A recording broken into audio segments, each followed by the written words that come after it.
Welcome to the Minor Consult, where I speak with leaders shaping our world in diverse ways. Today, I'm thrilled to be joined by Peter Scher, Vice Chairman of JPMorganChase. Over more than 17 years at the firm, Peter has significantly shaped its corporate responsibility and health strategies. He led JPMorganChase's novel $200 million economic development investment in the revitalization of Detroit, an initiative heralded as a case study in inclusive capitalism. And among other responsibilities, Peter now oversees Morgan Health, the firm's business unit focused on improving employer-sponsored health care in the U.S. Peter, thank you very much for being here today. Dean, I'm honored. Thank you. It's great to see you. It's great to see you. Peter, is the leader of corporate responsibility at JP Morgan for a decade. You've thought deeply about how corporations can engage in partnerships with communities to benefit society. How did you approach that role when you first began in the role in 2011? Well, if you think back, when I was asked to take on this role, we were still coming out of the Great Recession, the financial crisis of 2008 and 2009, and there were a lot of communities that were hurting. And if we're being fair, there were a lot of others. There were a lot of members of the financial world, banks and others, who had contributed it. So it was a point of time to be reflective of not just the resources but the capabilities we had. And Jamie Dimon asked me in 2011 to really take this on, to look at how we thought about it. And one of the challenges, I think, in a lot of corporate philanthropy at the time, it was really thought about more as charity. How do you, are there nonprofits you can give to? Are there, do some of our, business leaders have pet causes, things like that? And all of these were worthy organizations, but there wasn't a lot of rhyme or reason. And we probably did, 100 things mediocre, if I'm being honest with myself. And we really went through a process of understanding what are the challenges that we see in communities where we operate around the country and around the world, and are there some unique challenges? Are there some challenges that we have a unique perspective, both in resources, in our expertise, data, that we can really go deep on? And we identified a number of them. Housing was obviously continues to be a huge challenge in many parts of the country. The plight of small businesses, which were really, knocked back in the Great Recession. As we think about, things like financial inclusion, we have a lot of expertise. As we think about workforce, which continues to be as a large employer, as a bank to a lot of large employers, how do we think about how you educate and train and prepare workers for some of the challenges that are ahead? So we decided we were going to take on a few discrete areas where we could bring more than just money, but really bring a whole set of tools to those challenges. Maybe to follow up on that theme, of course, you made a big investment, JP Morgan made a big investment in Detroit in 2014, and you focused on revitalizing real estate and financing small businesses and constructing affordable housing and other investments. Can you describe the approach that you used to design these programs and how they linked with each other, and what obstacles you had to overcome along the way? Yeah. So there were, timing is often everything. There's, what did Einstein say?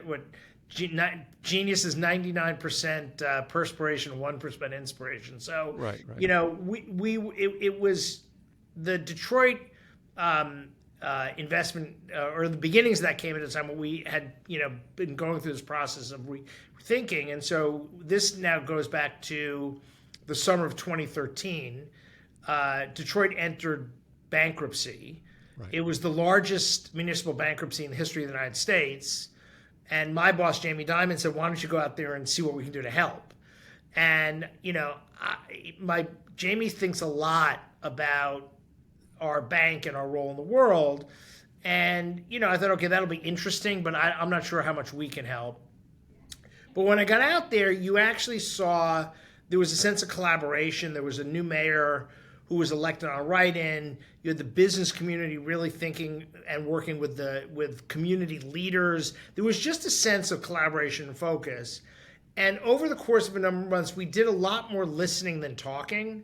Sure. And to understand, we didn't want to be, hey, we're the guys from Wall Street who've come to Detroit to solve all your problems, because we really wanted to be closely connected to the community. And our aim was not to necessarily come up with a strategy that we were going to come up with a strategy for revitalize Detroit, but come up with a strategy for how we could help accelerate some of the efforts on the ground. And we couldn't do everything, but as you said, there were, at the time, huge issues around blight and abandoned homes. They had 55,000, abandoned or vacant properties. As we think about financing that, reconstruction, rebuilding, how can we support that? You mentioned small business. A lot of conversation around small business as a growth engine in the city of Detroit. Workforce, when we got there in 2013, they had the unemployment was about 24%, and their workforce system was essentially broken.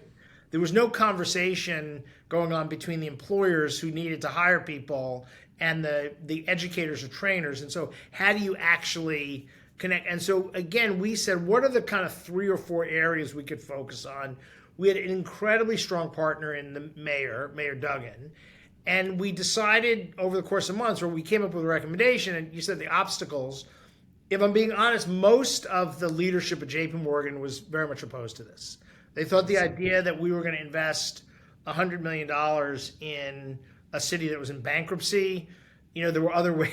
The other ways JP Morgan used money. Right. As I joke, luckily for me at the time, the cool winds of democracy had not blown through the halls of JP Morgan, because there was just one vote that mattered. And Jamie Dimon said, we have to try. And we've got to, look, this could fail, but we have to try to think about it. We have to try to do it. And we made the decision in 2014 to make the $100 million investment. It eventually became a $200 million investment. And if you look at the city today from where it was, 12 years ago, it's probably one of the great revitalization stories, of the last 50 years. Unemployment has come down from 23% to 5%.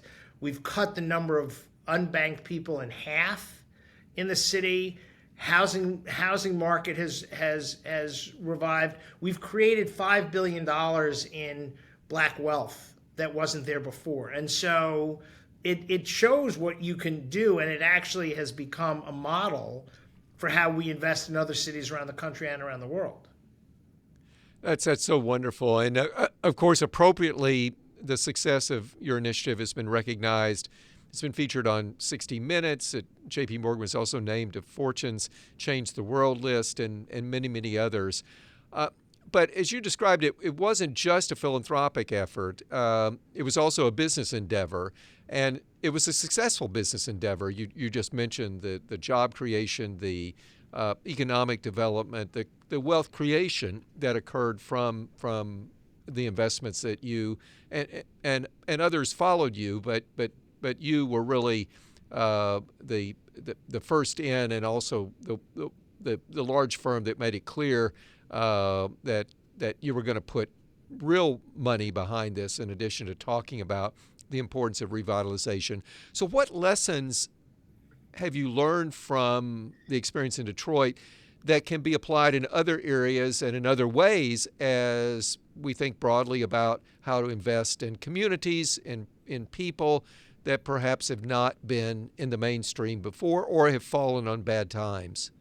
Yeah, I think one of the interesting lessons for us, first of all, no city or area is the same. And so it's really important, when we went into Detroit, we couldn't come in as with our New York lens, or when we go in now to places like Baltimore, San Francisco, Chicago, we've learned a lot of lessons in Detroit that can inform us. But you also have to recognize that every area is unique, and you really want to understand what are the dynamics in that region. Some of the fundamental things we've learned, like you've got to have collaboration. The challenge you get, and I think, I don't know if you see this in academia, but I certainly see this in business, often the problem is the people who should be talking to each other are not talking to each other. That people are Sure. actually in their silos. And so one of the things that was important for us in Detroit was that the business community, the political leadership, community groups, that everyone's actually talking with each other and coming together on solutions. Because the last thing like JP Morgan can do is put ourselves. So when we made a similar investment in an area outside of Paris. It's called Seine-Saint-Denis, one of the poorest areas of France. And I went to see the mayor of Paris before we made the investment, as we were thinking about it.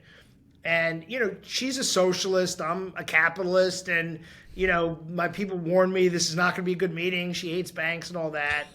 And we ended up spending 2 hours in the very beautiful City Hall of Paris talking about what we could actually do together to help the people of this area. And at the end of the day, she didn't care. Like we had to we're all going to have differences. We put those aside and said, is there something here that we can do together? And I think in communities, we're doing a lot of work now in Northern California, not too far from you, new mayor there now. In San Francisco, we've replicated this in Baltimore. You spent a lot of years in Baltimore. Right. You were talking about Hopkins, obviously a big player in that, but you now actually we're doing things in West Baltimore now that I couldn't have envisioned 10 years ago. And so I think, to me, are people actually working together? Do they want to put differences aside and focus on? And that's kind of prerequisite. I think, look, we've learned a lot of technical things. I mean, one of the things that we created in Detroit, it's become kind of a laboratory for us, was how do you get capital to entrepreneurs, small business owners who don't often get access to lending from normal channels. And we created something, it was a bit of a flyer called the Entrepreneurs of Color Fund. This was directed at Black, brown, Hispanic, women, minority, people who wanted to start small businesses, wanted to be part of the revitalization, but who couldn't get lending from traditional bank sources. In the first year and a half, 100 loans, we had 2 defaults, which is a pretty good track record. Yeah. We've now replicated that in a dozen other cities around the country. So we've learned what are the things that small businesses need. We learned about housing. How do you actually deal with vacant? Because they had more. I think they had more vacant abandoned houses in Detroit than any other city. Sure. And by the end of this year, that's all going to be gone. So the fact is, in 10 years, we've been able to eliminate all the blight. So we know the kind of techniques and models, and how do you take those tools and apply them in other places? And that's kind of what we do. And as you said, the business part of it, not thinking about this as charity. Like if you go and think like this is charity, it's not sustainable. Sure. And the important thing for us, which kind of proved our case, and I think companies now are starting to recognize, JPMorganChase is a bank. We can't outgrow Detroit. So if if the economy is improving, if more people are working, if small businesses are being created, you have to take a bet that that's a good thing for a bank. And the fact is, our deposits just in the city of Detroit have increased by over $20 billion in the last 10 years. Now, the part of that is a lot of that the city's growing. There's there's more wealth being created, and I think part of it also shows that people want to bank with institutions, want to do business with institutions who are seen as investing in their community. So I think we are making a case that this is in the ultimate business interests, the shareholder interests of our stockholders and our employees, and frankly, it's been something that the whole firm has rallied around. That's so inspiring to hear. And Peter, not only are you recognized, of course, for what you have done and are doing as a leader at JPMorganChase, but you're also recognized as a thought leader in really the creation of the notion, the ideas, the programs that we have under the umbrella of corporate responsibility, or that are considered under the umbrella of corporate responsibility. Could you spend a moment defining how you think of corporate responsibility, how you've seen it extend perhaps on Wall Street to other major corporations in America, and what works and what doesn't work for a major corporation, JPMorganChase, or any other major corporation that, of course, has a fiduciary responsibility to its shareholders, to its investors, to the people who have accounts at the bank, but reconciling that or showing the synergies between those responsibilities and this area of corporate responsibility that you've played a major role in identifying and defining. Right. I would have said 15, 20 years ago, most companies, including ours, corporate responsibility was viewed as like, this is a group of people, do good things, let's get some good press releases, but not at all tied to the fundamental assets and capabilities of the bank. And I think what we've been able to do over the last 10 plus years is really, start with the recognition that helping to grow communities is in our business interest. So we start from the premise that if there are things that we can do to help solve problems that are impeding economic growth, that's a good thing for our shareholders. I mean, JP Morgan has probably spent, more, if not, it's certainly as much, not more than any other corporation in the United States on these types of efforts over the last 10 years. And we're doing pretty well as a company. I mean, our stock is an all-time high. So anyone who suggests that somehow this is a distraction from our fiduciary responsibility, I think it's actually the opposite. I think it enhances shareholder value, as I said in Detroit. So recognition that there are a whole set of tools and assets from across the firm that don't sit in corporate responsibility, but that can be deployed to help do that. And that was, when Jamie first gave me the assignment in Detroit, he said, you get to pick your team, not just from the people who work for you, you got the whole bank. And so when you expand that, this is more than just writing a charitable contribution. How do you actually, when you're working with an organization on the ground in Detroit, we actually deploy our experts, whether finance, strategy, human resources, to help bolster that. We have data. So when you expand it and think about it that way, you're actually deploying a full range of assets, and the line between what some would consider corporate responsibility and business is actually getting much more blurred, in the sense that these are. And I'll give you one example if I may, if I've not gone.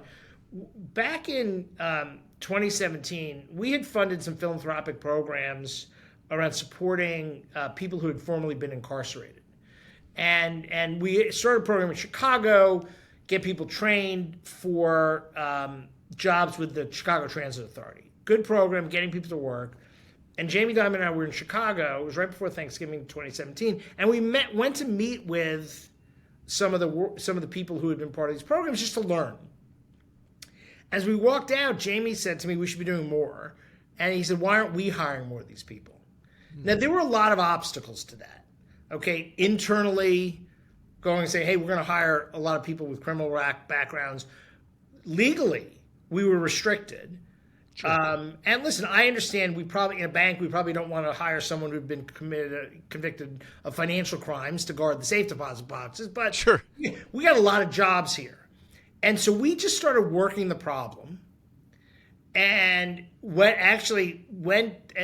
to the federal government, the FDIC, and Congress, and in states, and proposed changes to allow us to open up more jobs to people who have criminal backgrounds. And by the way, 70 million Americans have criminal backgrounds, so it's not an insignificant number at a time that companies need to hire people. We need more people trained.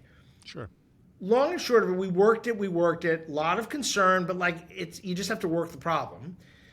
Today, we just announced in the last 5 years, we've hired almost 25,000 people who had, now nearly 10% of all new hires are people who have criminal backgrounds. And they're coming into jobs, and these are what we call them sticky employees. They're not going anywhere. We're paying them well, we're treating them well, they have an opportunity to advance. Is that a corporate responsibility thing, or is that a business, initiative? Right. We need more workers. Sure. We need more workers that are not who we think are going to stay for a while. So yeah. I do think that if you look at where we're deploying our assets and the problems we're trying to solve problems that that we can bring more than just financial dollars, but we also try to solve problems that would be relevant to our business and frankly any other business that needs to hire workers, people who need to make sure there's affordable housing, in a community, making sure there's enough small businesses to support a neighborhood where we might have a branch. So it becomes more and more, it's now accepted that this is now, when we go into a community and we have an opportunity to do something, we think about how you bring the full force of the firm, not just some charitable dollars. Well, maybe now, Peter, we could turn to a role that you took on more recently, and that is overseeing Morgan Health. And this is another role where you were tapped based upon your leadership experience, even though you didn't initially have a background in healthcare. So why did you decide to take on this challenge? Well, it's funny. I mean, you're being very generous because when Jamie Dimon approached me about this in early 21, as you may recall, people who follow healthcare, the firm had entered a partnership with Amazon and Berkshire Hathaway, Great Haven. We learned a lot. It was decided that it was very difficult to have Amazon, JPMorgan, and Berkshire Hathaway jointly manage this program. But Jamie didn't want to give up on this and saw the challenges in the healthcare system. And so one day, it was January 21, he called me and he said, "You want me to take this on?" He said he wanted me to take this on. And I kind of we were on a video thing like this. And I kind of stared blankly for like about 20 seconds. And I finally said, I don't really know anything about healthcare. I mean, and he said, well, you didn't know anything about all this other stuff. You didn't know anything about Detroit or all this other stuff. And, you figured out and you found the right people. Part of it for me was personal, if I'm being honest. So I have a son who now 25, very successful. And he was diagnosed with type 1 diabetes when he was 12 years old. Right. And he played lacrosse in high school and college. He's now about to go get his MBA at Columbia. Columbia, not Stanford. But he's really managed it. But I saw what my wife and I had to go through in terms of navigating this. And the time it took and the resources it took and the effort it took. And we're unbelievably blessed because the fact is at the end of the day, I have the means to make sure my kid gets whatever he needs to survive. Sure. And as I thought about it, we have people who work in our branches who may have a kid with type 1 diabetes who can't say to their boss, I got to step outside and sit on hold with the insurance company for 2 hours. And then once I get it cleared up with the insurance company, I got to make sure the endocrinologist wrote the prescription right. And then I got to make sure that the pharmacy had, it becomes almost a full-time job navigating this. Sure. And we have employees. And so I came to this with a very much a personal passion that the system, it was just not working for too many people. And again, from a business standpoint, there's nothing more important to our employees than their healthcare and the healthcare of their families. And if there were things that we could do that can improve the delivery, improve, the health and well-being of our employees, there's a vast business interest in that. And no one ever said, listen, I want you to cut how much, I want you to reduce by 10% how much we're spending on healthcare. If we're spending $2 billion a year as a firm on healthcare, I want to make sure we're getting $2 billion that our employers are getting $2 billion of value. So I decided to take this on. I kind of approached it the same way I approached Detroit, like trying to understand the problem, bringing in really smart people who knew a lot more than I did about healthcare, and defining the areas. I mean, as you know better than I, there's probably 1,000 things in the healthcare space where you could get involved. And this was a little bit of the challenge with Haven.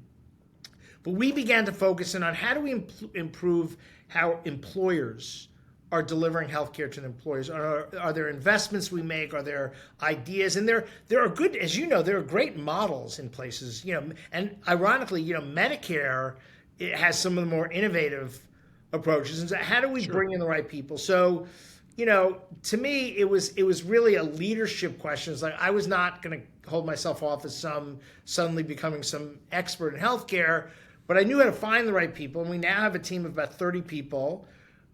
We've made about a little over $200 million in investments in companies. As you know better than I do, the thing that is so striking, there's so much innovation going on in healthcare every day. And what we're really good about is how do we invest and scale that innovation so we can reach more people. And so it's hard. You know better than I do. It's hard. Yeah. I suppose if we said, okay, start with a clean slate of paper and design the healthcare system, I don't think this is what we designed. I agree completely. But this is what we got, Yep. right? And so how do you begin to make the kind of changes that, for our employees? And look, the fact is half the country gets their healthcare through their employers. And we're not trying to do this as a competitive thing. We want to share everything we learn. We want to bring other employers. We're bringing other banks in. Like if we can create a little bit of revolution is probably a strong word, but if we can create a movement of employers who really using their leverage to push the kind of innovation and change we need, we can have real impact. Absolutely. So you're about 4 years in now We're about to 4 this years in, initiative. right. And what have you learned so far? What stands out?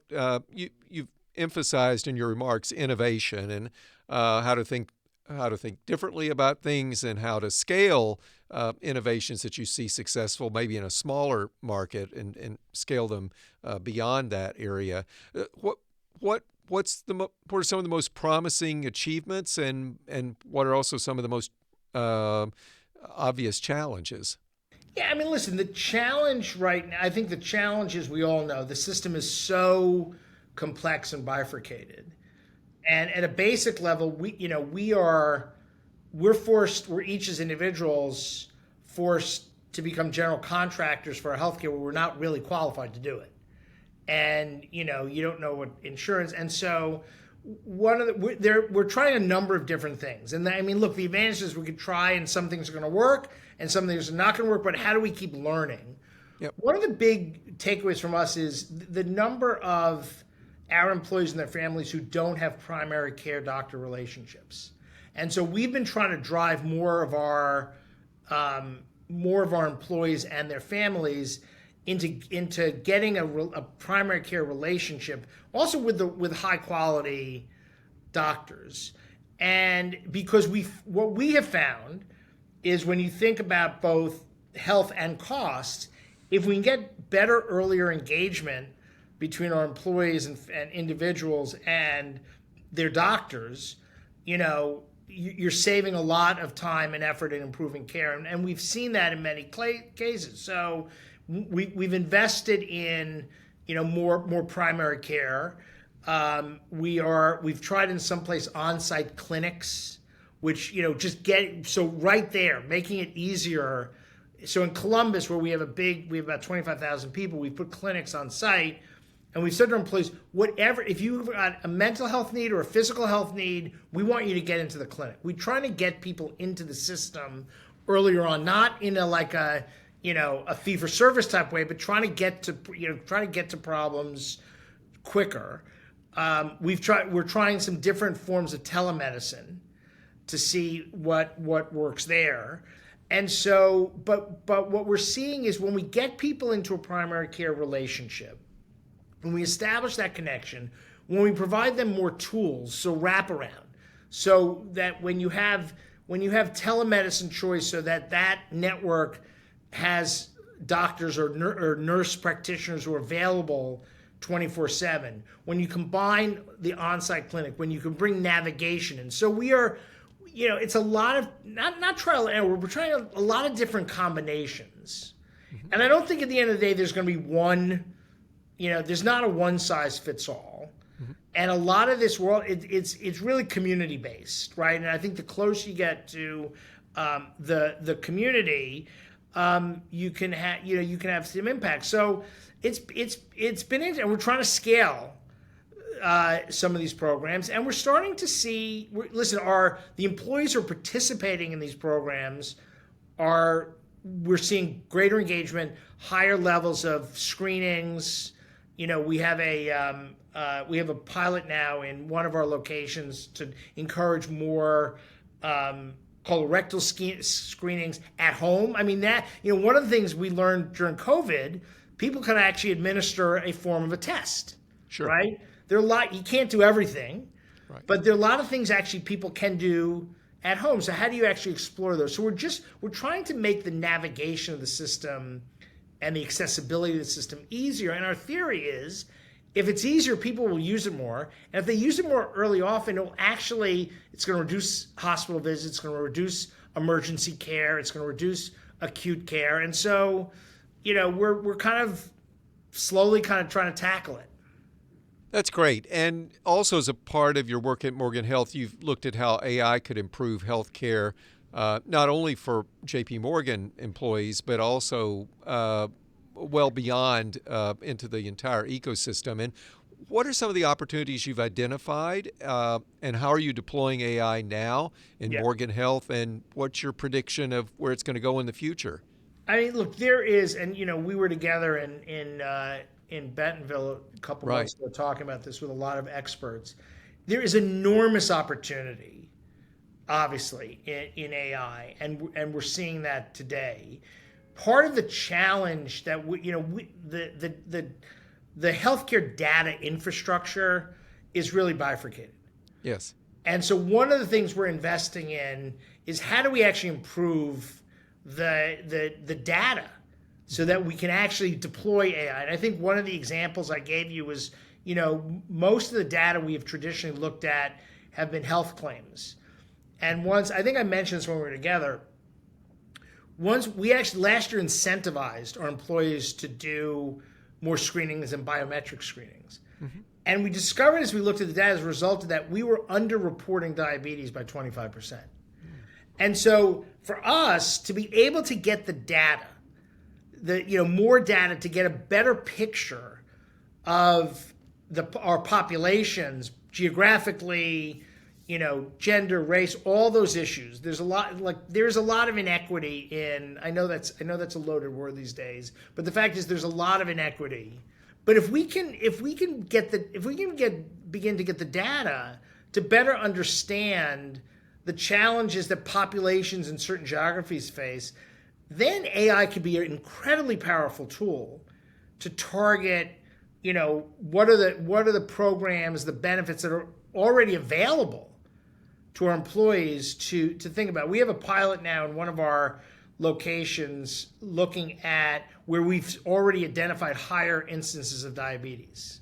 And so we're now actually thinking about what kind of an intervention. So when you think about what the ultimate power of AI, you can really begin to, when you can apply AI to a stronger database of information about population and individuals. And we've got, listen, as you know, privacy issues, all that we have to sort through. But the opportunity to have an AI generated saying, listen, we actually now understand your health profile. And did you know there were these 5 benefits that are available to you for no additional charge? Right. That you can take advantage of. And get to the point like, are you getting your pharmaceuticals on your medicines on a regular basis? So, in addition to all the research, we actually see that as enormous opportunity. We also see just the navigation of AI being able to really help our employees better navigate the system. So you've got a 12-year-old kid who's got type 1 diabetes, and you live outside Washington, D.C., what are the things that are available to you? How do you think about that? Peter, across your career, you've thought a lot about leadership. You've brought together government, business, and community organizations to drive change and many other things that demonstrate successful leadership. What advice do you offer to leaders, especially in health and policy, who want to forge those types of partnerships and relationships today?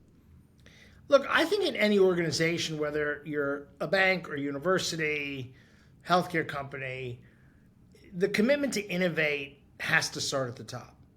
And right. I think it all comes back to the culture of an institution. It is so much easier for people to say, this is just how we've always done it, let's just keep doing it that way. Right. And I think leaders have to create a culture in which people can say, this doesn't make sense, Or maybe this made sense 10 years ago, but the world has changed a lot in 10 years. And I think I think one of the challenges that I see in the healthcare space is, look, and I don't know if this is provocative or controversial, there are a lot of interests who make a lot of money off the current system. And the incentives to innovate are not there. It's just easier. Let's just keep doing it the way we've been doing it. And I think this is where I do think where we see an opportunity particularly for large employers to be able to begin to demand that kind of change. And I will say, I know this was a broader question about leadership, but I do think as we see these costs of healthcare, they're going up 8, 9, 10% a year.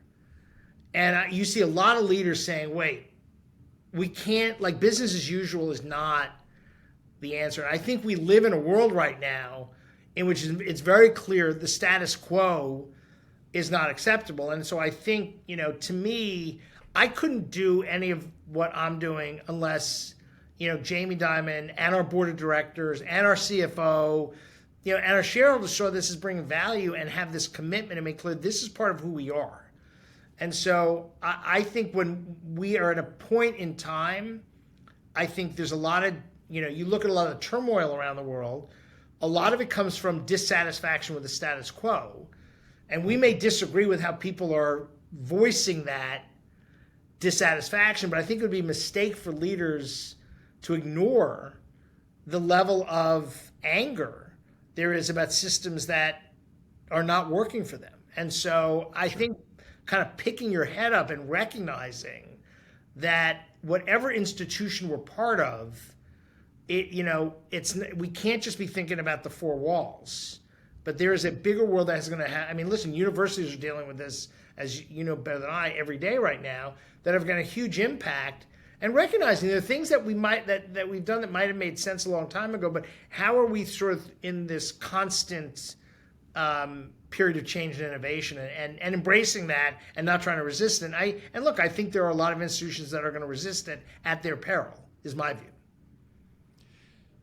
Well, Peter, this has been a wonderful conversation. I want to end with two questions that I ask all my guests. First, what do you think are the most important qualities for a leader today? I think empathy.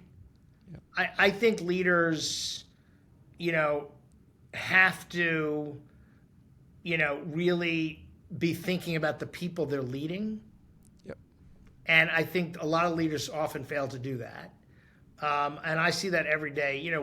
We're a bank, but the amount of time we spend thinking about, the 350,000 people who work for us and their challenges and their concerns and their communities, I think that is so important right now. And I think it's the sign of, you show me a good leader, you're going to probably show me a pretty good company, or a pretty good institution, or a pretty good medical school or university. And you show me leaders who don't really care that much, or just thinking about next quarter's earnings, or this fall's enrollment. And I think there's too much short-termism right now. Right. Still. And I think, JPMorgan has been around for a long time, and leaders have to kind of, stick their heads up, be thoughtful, and I think playing a long game for how they continue to invest in their institutions and the people who are part of their institutions. And finally, what gives you hope for the future? Well, getting out of Washington or New York gives me a lot of hope. So 2 years ago, I took a little sabbatical. I was exhausted. And I did a road trip around the country. And one night I'm in a place in eastern Colorado, which is not, there weren't a lot of like New York Jewish lawyers who were showing up at this restaurant in eastern Colorado. And it was a kind of a cowboy bar. And I just needed a thing. And I was sitting there reading a magazine. And this couple walks in, they had the cowboy hats, and they had probably a 2-year-old son, and the woman was pregnant, and we couldn't have been more different. I mean, I'm Jewish, grew up on Long Island, lived in Northeast, and these are, they're farmers and probably very different outlooks on life. But I realized that I'm not, So they had their son with them, and then she was pregnant. And turns out she was pregnant with another boy, and I have two sons, and we ended up spending an hour talking about raising boys. And for all of our probably political maybe differences in many ways, there was kind of this common sense of humanity. Sure. And I think I've been so blessed in this role to be able to travel around the country, meet people, different countries and different backgrounds. And I do what gives me hope is I think at the end of the day, people want to be able to raise their kids and have a decent living and give back to their community. And I think ultimately, I still have faith of and belief in what's in people's hearts. And I think people are still good people. And we're going through a period of that it's very easy these days to pick up the paper or watch the news and forget that. But I do think at the end of the day, there is a common sense of humanity around the world that will ultimately prevail. Well, I think that's a beautiful story, a wonderful story, and I totally agree with you.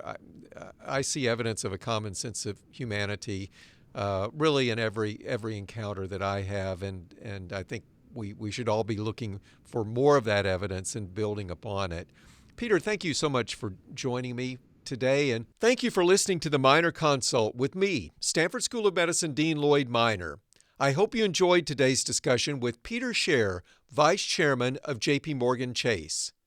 Please send your questions by email to the Minor Consult at theminorconsult.com and check out our website, theminorconsult.com, for updates, episodes, and more.